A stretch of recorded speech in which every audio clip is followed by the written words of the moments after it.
Before we get started today, I just want to mention really quick, if you want to buy this Mac Pro, check out the eBay listing in the description of this video.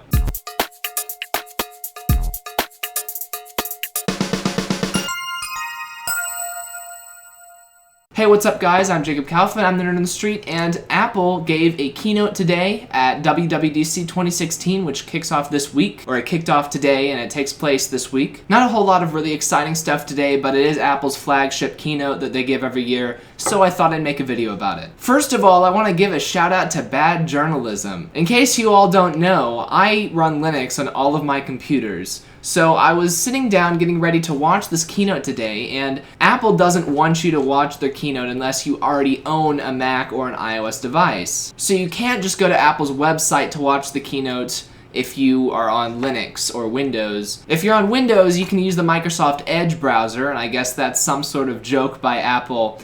But if you're on Linux, there's no official way to watch Apple's stream. Now last year, for WWDC 2015, I found a link online that I could post into VLC and watch it that way. So this year, I googled WWDC 2016 VLC link, and I got an article that had the link to post into VLC. And then about 5 minutes before the stream was about to start, I noticed that that link was still not live. So I once again googled WWDC 2016 VLC link, and I found another news article that also contained the same link. So I was like, okay, maybe Apple's not gonna start the stream until like at 10 a.m. Pacific, which was noon here. And then 12:01 rolls around, and I'm like, you know, I don't think this link is gonna work. So a third time, I googled WWDC 2016 VLC link, and this time I find another article which apparently originally contained the incorrect link, but then they updated it with the correct link like at noon. So yeah, the link that I originally had may be the same link as the 2015 link, so that might have been where the mix-up was. But I don't like that one online news organization posted this incorrect link and then another one copied it without verifying it. So I had multiple sources telling me which link to use, and then I almost missed the stream because I had the wrong link. So yeah, if you're gonna post links on your website, make sure that you have verified their accuracy yourself. Just a pro tip for you. So Tim Cook started off the keynote by giving a moment of silence for the recent acts of terrorism that have occurred in Orlando, Florida. And I can't help but feel that Apple is just kind of getting politically charged with all of their keynotes now. Ever since Tim Cook gave that presentation about privacy, or made that statement about privacy, he has started off every Apple keynote talking as if he were the president of the United States. And I respect Tim Cook, and I respect Apple. I just thought I would mention that, yeah, he gave a little speech about diversity and America, and then had a moment of silence. So, next up they had lots of statistics that I could not be bothered with. Then Mr. Cook listed off the 4 platforms that Apple is going to talk about today: Macintosh, iPhone, iPad, Apple Watch, and Apple TV. Hang on, that's 5. That was kind of awkward wording, that he said 4 platforms and then listed 5 devices. He later clarified that the 4 platforms that he was talking about were watchOS, tvOS, OS X, and iOS. Even though I still hold to my assertion that watchOS, tvOS, and iOS are all the same underpowered thing. So watchOS 3 was announced today. First of all, they've got this new thing called Instant Launch, where apparently apps should not take any time at all to start from now on. And the way that it does that, that sounds great on the surface, but the way that the watchOS is going to do that, the way that the Apple Watch is going to do that, is by keeping your favorite apps in memory, updating things in the background, and refreshing info in the background. So when you're starting an application, you're not actually starting it, it's already been started and you're just switching to it. And even though that sounds great on the surface, that's like if you started up your Mac and then you opened every single program on your dock so that you wouldn't have to wait for them to load when you actually needed to use them. Everybody knows that's not a great idea because it wastes all of your RAM, and also uses I/O and lots of other things. There's processor cycles. There's reasons you don't open all of your apps every time you start your computer up. So, you know, I could do without that, but they added that to watchOS 3. There's a new dock in watchOS, and it's for quickly scrolling between your, once again, favorite apps. It's like iOS multitasking, or like cards in WebOS it reminded me of. So basically, yeah, you just swipe left and right to go between different apps. A good alternative, I think, to the home screen that they've got right now, because that home screen's kind of, I don't know. I don't own an Apple Watch, but the home screen of watchOS seems kind of hectic to me, so yeah, I think the quick scrolling between apps is a good thing. There's a new control center where you can swipe up from the bottom of the screen just like on your iOS device, and you can change wireless settings and sound settings. When you receive a text message, you no longer have to click reply to actually reply. There are now just response buttons shown automatically. So before, say you wanted to reply to a text message with your voice, before you would have to click reply and then tap the voice button. Now it just displays the voice button, and if you don't want to reply, just don't click the voice button. Makes sense, just took one step out of the equation there. There's a new thing called Scribble, and this might actually be useful. You can actually type responses out on your Apple Watch by writing letter by letter with your finger. And the letter that you write on the screen gets turned into text, so you can write out a sentence one character at a time. It works in English and Chinese. And yeah, even though like you can use voice texting and you can, draw pictures to send through text messages, I never would send a handwritten text message, and I would never send a voice text message. So the fact that you can now send an actual text message through your Apple Watch, I think that makes the messaging app on the Apple Watch more useful. There are some new watch faces. Shouldn't those be third-party by now? Why are new watch faces something that Apple does? Why is that part of the watchOS release? Shouldn't we be able to download new watch faces from the App Store? It seems like that's how that should work to me. You can now swipe left and right to switch between watch faces, which I thought was how it worked before, but apparently not, because they called that a new feature. This is kind of interesting. There's a new feature called SOS. And what you do is you press and hold the side button of your watch. When you get the options to power off the device or reboot the device,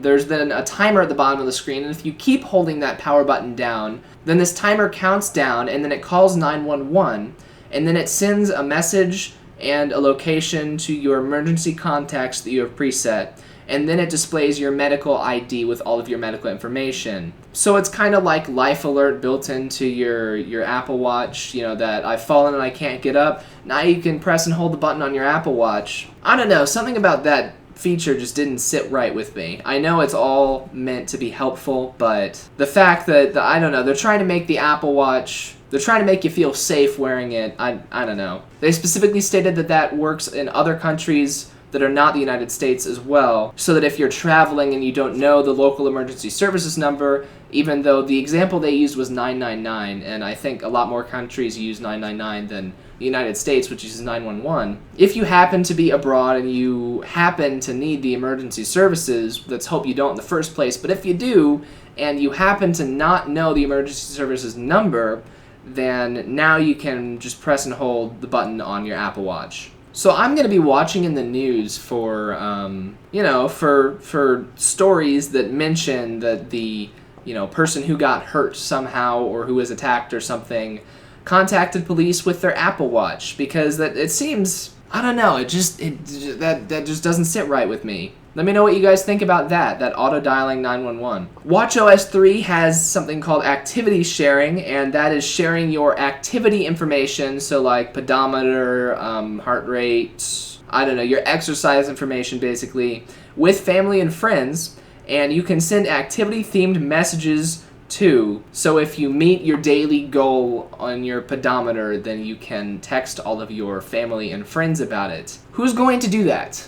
Who's going to do that? I don't think anybody's going to do that. The Activity app has much better tracking of wheelchair users now, which, it was probably annoying in the past to have your Apple Watch tell you to get up and walk around when you're in a wheelchair. Now if you have a wheelchair, there's a setting so it won't do that anymore, so that's nice. There's a new deep breathing app as well, so if you're into deep breathing, just appealing to white girls, I guess. And then nobody was clapping at anything during the watchOS section of the presentation. I didn't write down the name of the presenter of that section. I don't think the presenter was doing anything wrong, but yeah, they kept stopping for applause at places where they expected applause, and sometimes the audience would reluctantly applause, so that was just kind of funny to watch. Next up, we have tvOS, and the future of TV is apps.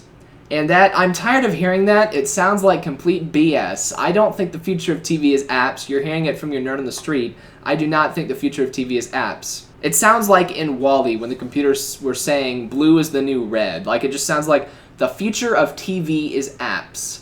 It just doesn't make sense. TVs don't have apps. I know that Apple is trying to make apps a thing on the TV, but I can't see it happening. Looking, 10 years in the future, I just cannot see apps on the TV. I just don't see it. There are 1,300 video channels on the Apple TV and 6,000 non-video apps apparently, but it turns out most of those non-video apps are actually just more channels. So if a certain network doesn't want to make themselves available on Apple TV, they can still go and make an app where people have to pay separately to watch their network, but then they're still available technically on Apple TV. There's a new Apple TV remote app for iOS, and I'm wondering why this wasn't already a thing. In fact, I think it already was. I'm pretty sure you could already control your Apple TV with your iPhone, but now you can talk to your Apple TV's Siri, and you can also scroll around and use touch input like with the actual remote. You can do all of that through your iPhone now. Siri now supports searching movies and TV shows by topic, and also searching within apps such as YouTube. And the presenter screwed up the Siri demo. And it wasn't an actual demo, but the presenter, well, it was kind of a demo, because the presenter was acting like they were talking to Siri. They stopped their sentence, and they talked in a talking to Siri voice, and they accidentally clicked too fast, and Siri displayed the rest of the sentence and the results to that search before the presenter actually finished saying that sentence. And then he said, whoops, let's try that one again, and he backed up and then proceeded to act like he was searching Siri once again. So that kind of spilled the beans that he wasn't actually searching Siri, it was just an animation in their keynote. So yeah, that's kind of embarrassing. Apple TV now has a single sign-on feature, so a lot of the channels available on Apple TV you actually can't watch unless you subscribe to cable. Which, if you subscribe to cable, why do you need an Apple TV? I would love to get an Apple TV. I'd love to switch my family to an Apple TV if we could drop cable and replace it with the Apple TV. But if we're already getting cable, it doesn't make any sense to get an Apple TV to stream the channels we already have. But Apple apparently thinks this is how this is supposed to work. So yeah, a lot of the channels on Apple TV, you need to already be paying for cable in order to watch them. And in the past, you had to authenticate with your TV provider every single time you opened up a new channel, but now you only have to authenticate with your TV provider once, and then you can watch all of your network's apps or channels. That is a nice thing, that you only have to sign on once. I think single sign-on makes that a lot less clunky, the fact that you have to pay for satellite or cable before you can watch those channels. But yeah, I think the Apple TV is really going to only get major value as an entertainment device once you don't need a provider anymore. I know you can do like Netflix and Hulu and stuff without paying, but like if you want to watch, say, Disney Channel, you have to already have a cable or satellite package that includes Disney Channel. And if you've got a cable or satellite package that includes Disney Channel, well now, why would I watch Disney Channel through the Apple TV when I could just watch it through the cable box? That's just my thoughts on that. So, there's a new dark mode for tvOS, and that's actually an important feature. And finally, when you download an app to your iPhone, if it has an Apple TV counterpart, that Apple TV counterpart will automatically be downloaded to your Apple TV. That is going to lead to lots of clutter. I don't like that. I would like the ability to, if I download an app on my iPhone and there's an Apple TV counterpart, I want my iPhone to ask, would you like to also download this to the Apple TV? Because sometimes I might want to do that, but sometimes I might not want to do that. So yeah, the fact that it automatically does it, I don't know. Alright, next up, they talked about OS X. So, time to wake up, right? This is actually something important. And to make it even better, Craig Federighi's talking about it. He is my favorite presenter at Apple. So OS X is apparently the world's most advanced operating system.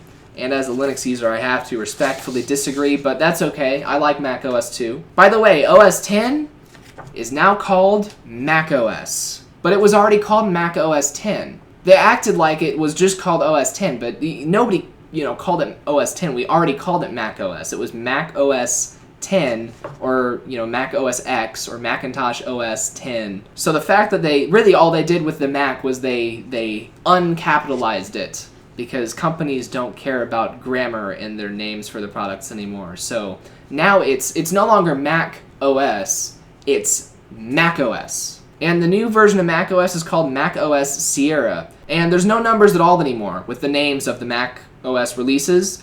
And this is going to make things really complicated. You think it's hard enough to remember the order of the macOS versions now? Like Mavericks, Yosemite, I don't know which one came first. Those were actually numbered. One of those is 10.9, one of them's 10.10. Now we're going to have these names. We got macOS Sierra. It doesn't even have a number. So if, 3 or 4 versions down the line, you're going to be like, which one of these came first? Did macOS Sierra come first, or did macOS, Yosemite come first? And you'll Google macOS Sierra and no number's going to come up because they don't even have numbers. So I don't like that they got rid of the numbering, because even though I think that version numbering in operating systems has kind of become really inflated and lost its original meaning, it's still important to know the progression of versions. So now we have no indicator for the progression of versions, and then if they were going to ditch the X at the end of OS X, that X was a Roman numeral for OS 10. If they were going to ditch that, they should have ditched it at 10.10,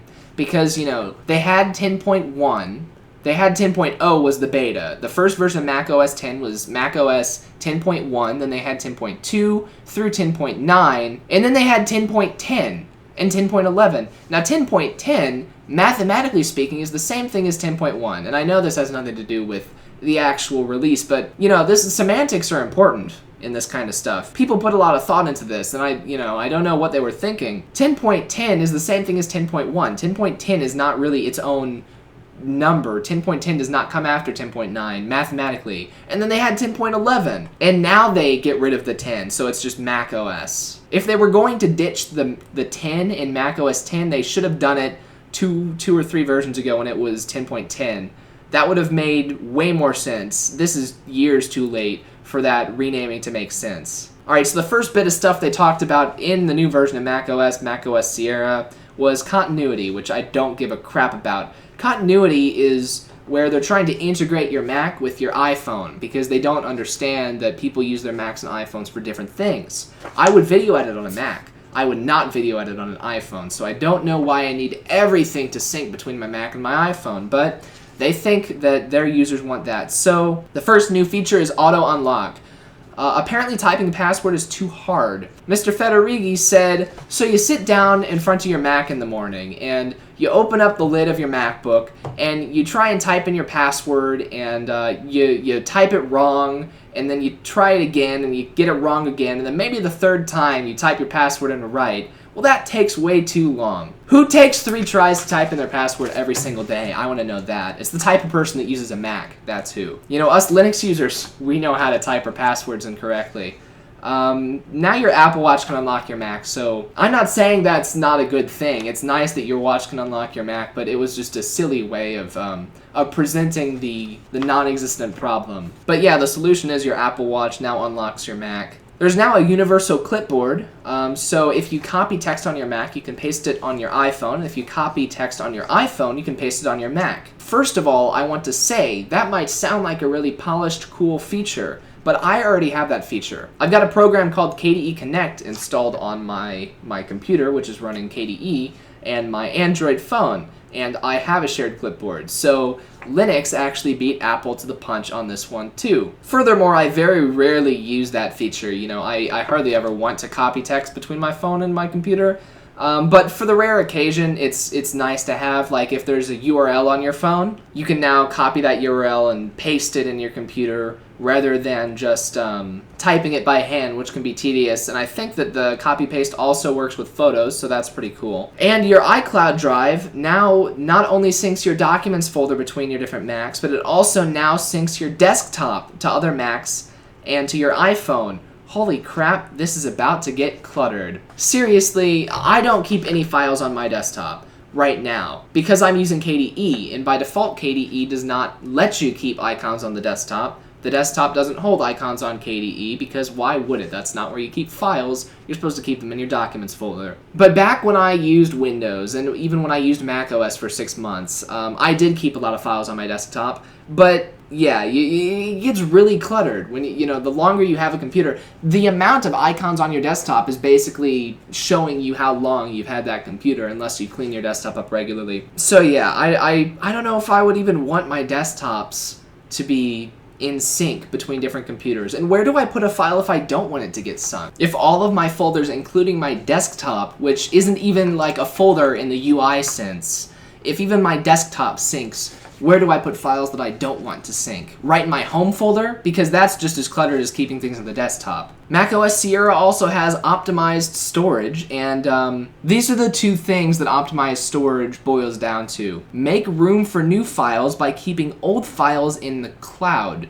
And that means that your Mac automatically keeps things that you don't use in the cloud and deletes them from your local storage. So let's say that there's a document that you have in your documents folder that you haven't touched in about a year, and then your hard drive starts getting full. What your Mac will do is it will, without your permission, from what I can tell, because it's supposed to be seamless, it's a seamless user experience, so without even telling you, your Mac uploads that document to iCloud and deletes it from your computer. Now, if voluntarily keeping your files in the cloud rather than on your computer is handing over a lot of power to, a company, how much power are you handing over when you're letting that company choose what files you're keeping in their cloud and what files are on your computer? That's a horrible idea.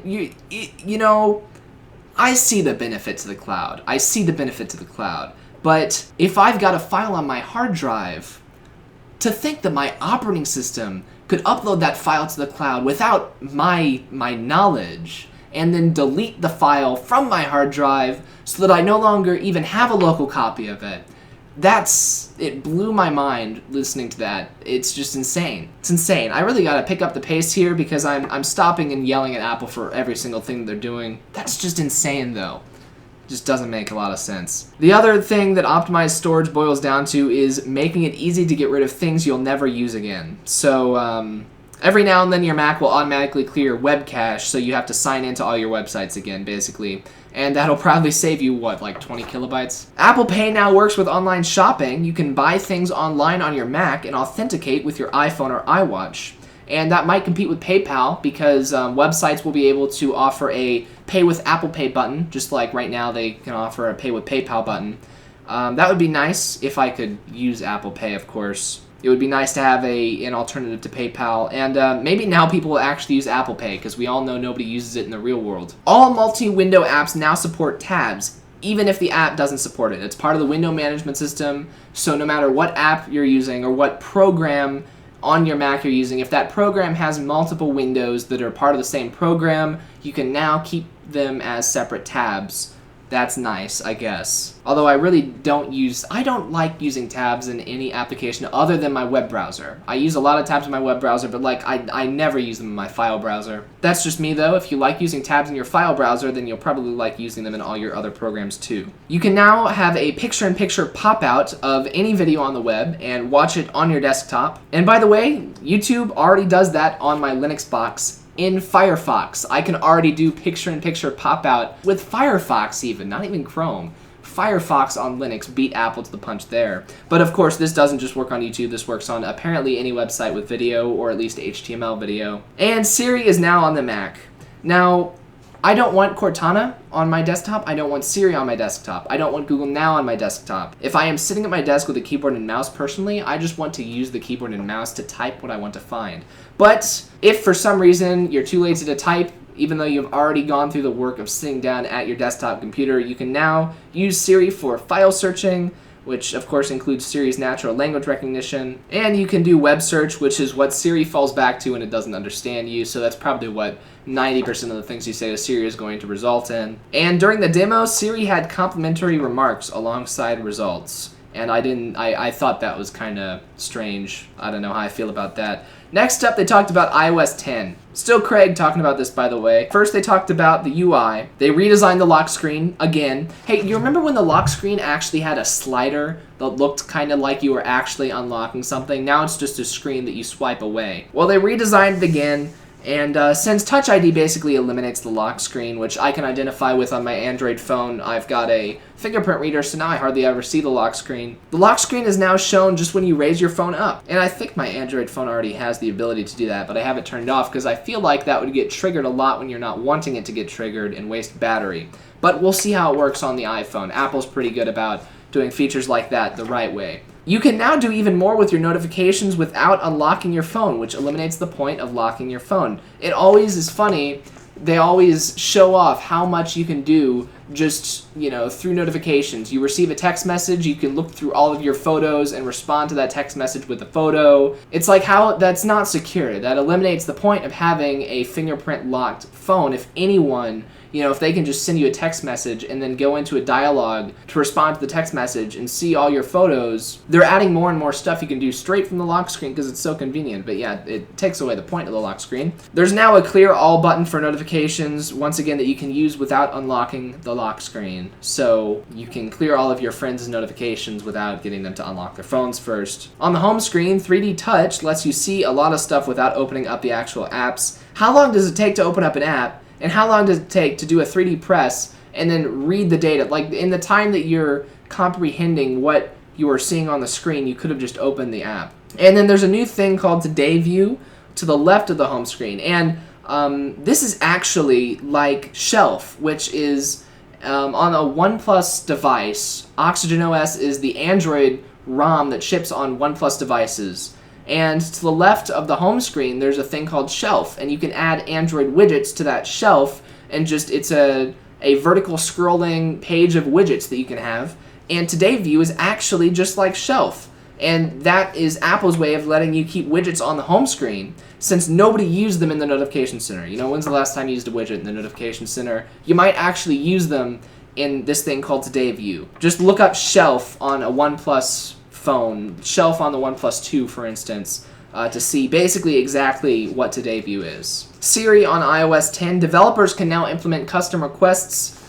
So you can now send a Slack message saying this, or you can say WhatsApp this person saying this. Since it's on the developer to implement those, then this might actually get implemented in some better chat apps such as like Telegram. It'd be cool if I could talk to Siri and say, Telegram Kirsten this message. And CarPlay is still around, if you were wondering. There's a new thing called QuickType, and it predicts the words that you want next. That was already there. And get ready for buzzwords. Get ready for buzzwords. Deep learning LSDMs track your crap to have better words depending on context. So they threw out deep learning. I don't even know what LSDM stands for, but they got those. So yeah, basically that just means it's spying on everything you're doing to suggest words relating to what you're doing. And that's apparently / hopefully local and not in the cloud. They mentioned some things being local, but they didn't really go into detail at that point in the presentation. Somehow they've implemented multilingual typing without switching keyboards to, I think, like if you type a Spanish word, for instance, with the English keyboard, then it will automatically put in the accents that you need and stuff. In the Photos app, advanced computer vision,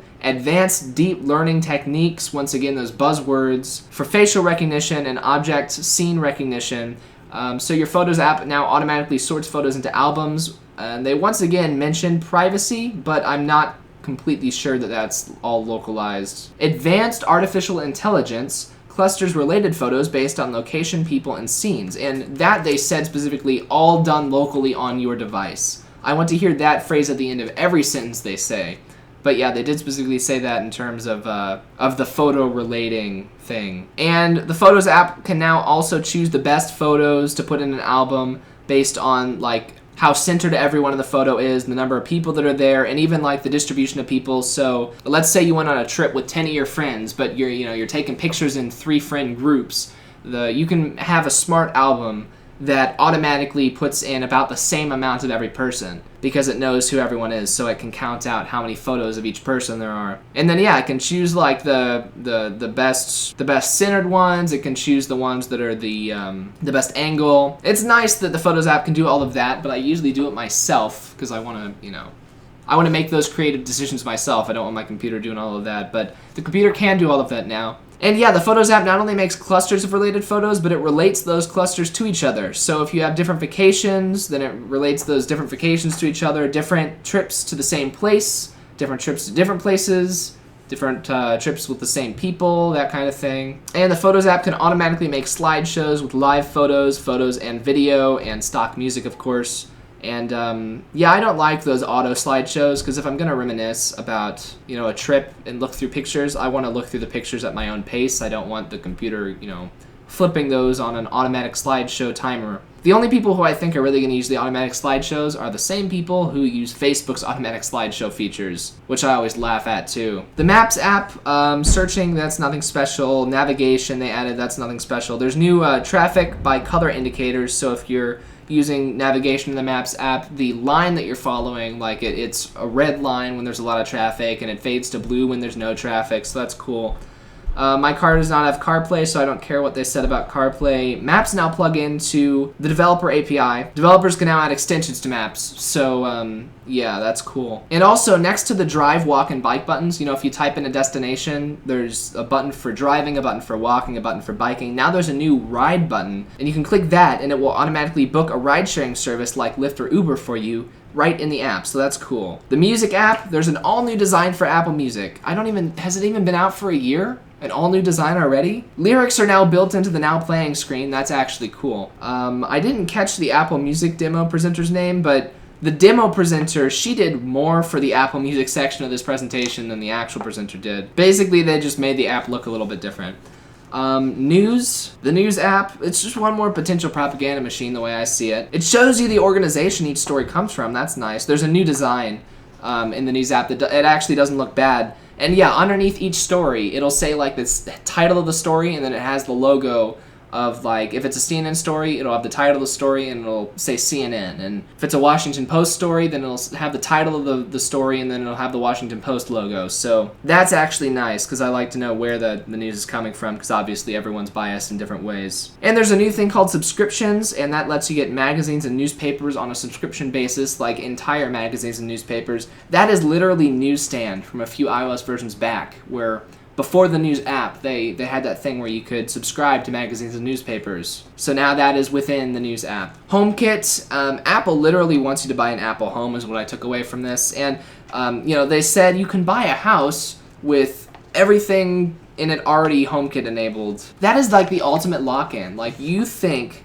that buying an iPhone and a Mac locks you into the Apple ecosystem and makes it hard to switch to Android? What if you bought an Apple house? Like a house that, like, every light bulb, your furnace, your air conditioning, all of your kitchen equipment, everything Apple branded, or branded to work with Apple products. Think if you were living in that house and you wanted to switch to Android. How much lock-in is that? There's a new Home app that I thought we already had, but once again, they announced it like it was new. So there's a new Home app that it shows you all of your HomeKit enabled things, and it lets you control them. So you don't have to have a separate app for your light bulbs than your garage. You can control everything in the same place. That's nice. There's interactive notifications, so if your doorbell rings, you can get a pop-up on your iPhone, and then within that pop-up, you can look at a picture-in-picture feed of your security camera in the front of your house, if you set all of that up to be connected, which is the hard part in that scenario. There's end-to-end encryption for remote controlling your home when you're out of the house. I want to believe that. All of that, I want to believe the privacy stuff, but it's like, how are they implementing this stuff that securely? I don't know. The Home app is going to be nice on the iPad if you're in that ecosystem. They mentioned most people who use Apple HomeKit stuff use it on their iPad, and yeah, if you're living in a HomeKit enabled home, then it does make sense that the iPad would be a cool way to control everything. The Phone app, visual voicemail now includes transcriptions, which I'm pretty sure you could already do through third-party things, but yeah, that's built right in now, so that's cool. This is neat. New third-party spam screeners. When you get a phone call from a number without caller ID, third-party apps can now screen those numbers and tell you if they're spam. And they mentioned that being a particular problem for China. I'll tell you, I have that problem here. I get phone calls from numbers in like Virginia or Pennsylvania, and they won't have caller ID. They'll just have a random phone number, and then when I pick them up, then it'll be Jason from Home Security trying to sell me something. So yeah, that's actually really nice that you can have third-party screeners screening that out. Kind of like the spam detection in emails, but for phones. And VoIP apps can now integrate with the Phone app, and the operating system in general, just like phone numbers. And Apple partnered with Cisco for that, so people can integrate iPhone with their enterprise work. But like, let's say that you use Skype to make phone calls. If you're still using Skype for some reason, and you're one of those people who pays Skype, who buys credit on Skype to make phone calls through Skype, then now you can make phone calls through Skype through the Phone app, rather than through the Skype app. And I could see that being nice if that's your primary way of making calls. The Messages app, there's now inline previews for links, inline previews from YouTube, and during this section of the presentation, at one point on the screen, they were talking about inserting pictures. And when they pulled up the camera roll, Craig, he said, someone in marketing thought that's what someone sees when they bring up their camera. He was referring to, like, it was kind of absurd. The preview of the camera itself was like 8 people crowding around the camera for a selfie, and then like one picture was of like 2 people on top of a cliff, and then another picture was like in a forest. And Federighi, he said, such an incongruent set of images. He was making fun of whoever put that presentation together, or whoever put those couple slides together, because it doesn't make sense that you would have all of those crazy out there pictures right next to each other in your camera roll. Such an incongruent set of images is what he said. That's why I like Craig, one of the reasons, aside from the fact that he's probably the best public speaker over at Apple, aside from maybe Tim Cook himself right now. He also keeps it real, so yeah. Emojis are now 3 times bigger and are auto-suggested when you type a message in Messages. You can now tap a button and emojifiable words are highlighted, and you can tap on any highlighted word to turn it into an emoji automatically, and that feature got a huge applause. Earlier, nobody was applauding for the Apple Watch stuff. Everyone was applauding for these emojis. And Craig said, children of tomorrow will have no understanding of the English language. He said that in a, sort of a humorous voice. But yeah, it's just kind of funny. I can tell that that part of the presentation was him and not just Apple words. The Messages app now has bubble effects, so in Messages, things appear in chat bubbles, messages appear in chat bubbles, so you can apply animations or like interactions to chat bubbles. That won't get annoying at all. And handwritten messages can now be sent, even though you can probably fit less in that than you could just typing. The background of the Messages app can now animate to match a message. The demo for the new Messages app was interesting. There was some nice interaction between the engineer and the human interface designer. They brought out 2 people for the Messages demo, and they did not seem like they were getting along very well. But it was funny, so it's okay. Yeah, basically the new Messages app is just white girl central. And the demo broke, by the way, but the engineer knew how to fix it. But yeah, the demo broke for a minute. So that was awkward. And developers can now tie into Messages too by writing iMessage apps. And one interesting demo of that was like group ordering of food with a group cart. If you've got a group message going on with a bunch of friends and you're all in the same location and you want to order food, that's interesting. Props to them for actually coming up with a real practical use for that, because sometimes these demos just aren't practical, but that one was actually practical. Miscellaneous stuff about the new iOS. Collaboration within Notes, split view in Safari within the app. That's actually nice. So now on your iPad, if you have Safari open, it's not the same thing as having 2 different apps open, because I don't think you can have an app open twice at the same time. But if you're on your iPad and you have Safari open, you can have one tab on the left side of the screen and one on the right side of the screen at the same time. That's nice. And then they talked about privacy. And privacy is apparently in every feature that we do. And I don't know how the grammar works out in that sentence. In every feature that we do. I guess Apple does features. Apparently FaceTime, Messages, and HomeKit all use end-to-end encryption by default. All of the deep learning and data analysis is apparently on device. And see, just because the data analysis is happening on device doesn't mean that it's not being sent to Apple after it's done. That's my issue with that. It's like, it takes a lot of processing power to do deep learning and data analysis, right? It takes a lot of processing power. So if your iPhone goes through the trouble of sorting all of your thousands of photos into smart albums, I have a hard time believing that your Mac and your iPad are also going to do that separately. What's going to happen is your iPhone is going to sort your photos into different albums, and then those albums, you can access those from iCloud.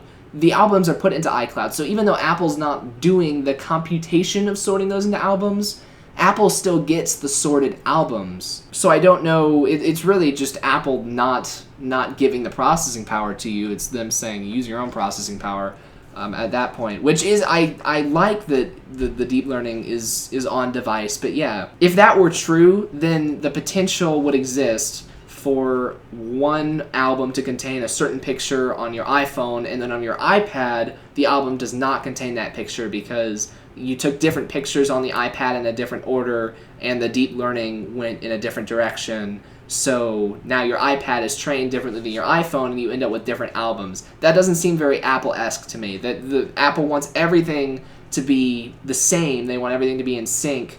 So I feel like your different devices, even though it's on device, they've got to be communicating to each other somehow. And if that's end-to-end encrypted, that's great, but then you couldn't access things via iCloud, and I don't think that's true. They said that when you do searches in Maps and Spotlight and other places in iOS, there are no user profiles at all, no user profiles, so that's cool. But then they said something about differential privacy, and this is where all of that breaks down about no user profiles. Even though there's no user profiles, your iPhone still sends everything you're doing to Apple, and they claim to anonymize all the statistics, but you know, they're still sending everything you're doing to Apple. So I'd rather they just not do that. Next up, Apple talked about Swift, and they're teaching kids how to write Swift now, and that is super lock-in, because if you only know how to write for Apple products, you're probably not going to want to switch away from Apple products. Super lock-in, really smart marketing. Get these kids to get their whole families on Apple because that's all they know how to program on. There's a new app for the iPad called Swift Playgrounds, and it's like Hour of Code, if you've ever done Hour of Code, but it's got 3D graphics and it's specifically for Swift code. Hour of Code is this thing that teaches you how to program in an hour, but it doesn't really teach you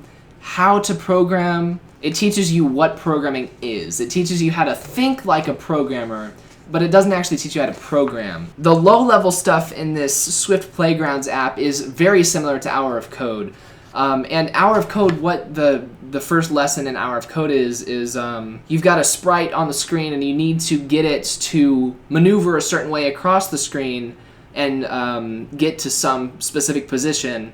And so what Hour of Code does is it teaches you, or at least the specific Hour of Code that I've seen, it teaches you how to think logically, and if your character's over here and it needs to get down here, it'll teach you to move forward, turn right, move forward to get to the spot you're going. But of course the actual commands to move forward are going to be different on every programming language. So just because you know you need to move forward doesn't mean you know how to move forward. It teaches you in general how programming works, but yeah, like in the Swift app, you learn how to use classes to control characters, but you don't learn how to write those classes or how to make those characters. At least the basic lessons that I saw in Swift Playground, yeah, it sets too much up for you to actually teach you how to make something from scratch. It did look like it included more complicated lessons as well, such as using specialized hardware like a gyroscope, but yeah. There's a new coding keyboard on iOS that makes symbols easier to insert, and it's like the Android keyboard,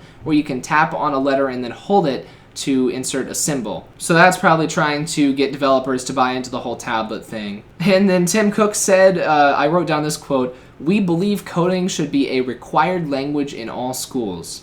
That's kind of bold for him to say. I'm not going to say I disagree, but just bold for him to say that, so I wrote it down. And then they had a promotional video about why it's so good to learn how to code, as long as it's within Apple's ecosystem, of course. You've probably heard me knock Apple a lot during this video, and I want to make it clear that Apple as a company, I have no problem with them. I think they make really great devices. Apple, the problem I have with them right now is that if I wanted to get an iPhone, a lot of the features of the iPhone I couldn't take full advantage of without also having a Mac. And then if I go and get a Mac, then my Android tablet's not going to integrate with that Mac, so I'm going to have to go out and get an iPad. And it's not going to be easy to get media from my Mac onto my Xbox I've got plugged into my TV, so I'm going to have to go out and buy an Apple TV to watch things on my TV.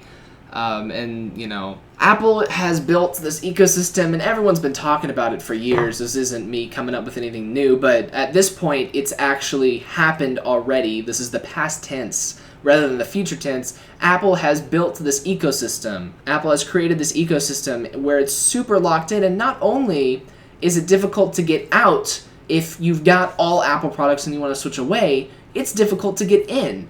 You know, if I wanted to buy an iPhone, I strongly considered buying an iPhone when I got a new phone about 6 months ago. But I didn't get an iPhone because I knew that it wouldn't be the best experience because I don't have a Mac that I use every day. And by the way, this Mac, this is not something that Apple makes anymore. This is the Mac that I wanted This is the Mac that I would like to use on a daily basis, but this is not Apple's Mac anymore. Apple doesn't make these anymore. Now they make these little small Mac Pros, and they don't have PCI slots in them and optical drives. They've got Thunderbolt ports and other proprietary Apple things. And Apple wants you to be creative with their products, but they don't want you to be able to tinker with your products, and that's why I'm selling this thing. Don't think that I'm hating on Apple, because I was an Apple fanboy for years. I loved Apple. And I dreamt about getting this Mac for years before I actually was able to finally get it. But yeah, the direction they're going, as a technology-inclined person who enjoys using Linux, I don't like how locked down things are becoming on Mac. I don't like how cloud-centric everything is becoming on all of Apple's products. And yeah, nothing really exciting during this presentation that's going to make me change my mind. Of course, it's just their developer conference. This is their flagship keynote because this is, you know, in this giant room with thousands and thousands of people watching live. This is Apple's main keynote of the year, but this is not when Apple normally releases new hardware. Normally they do release new hardware during special events in the fall or in the spring sometimes. So we'll wait and see if any fun new things come out in the fall. But yeah, for now, let me know what you thought about Apple's new stuff. I mean, like I said, some of this stuff was actually practical and useful that I could see. Lyrics on the now playing screen of the music app. Now you don't have to Google for lyrics anymore. Switching directly between apps on the Apple Watch rather than having to go to that home screen first. Some of the stuff Apple announced today were actually useful. So yeah, let me know what you thought about everything down in the comments below, whether you're watching this on YouTube or Dailymotion. My videos are posted in both of those places, as well as on my website over at nerdonthestreet.com. And you can also find forums over there. You can let me know what you thought about all of this too. For now though, I've talked for quite a while, so I'm going to wrap it up here. I'm Jacob Kaufman with nerdonthestreet.com, and I'll see you guys later. Bye.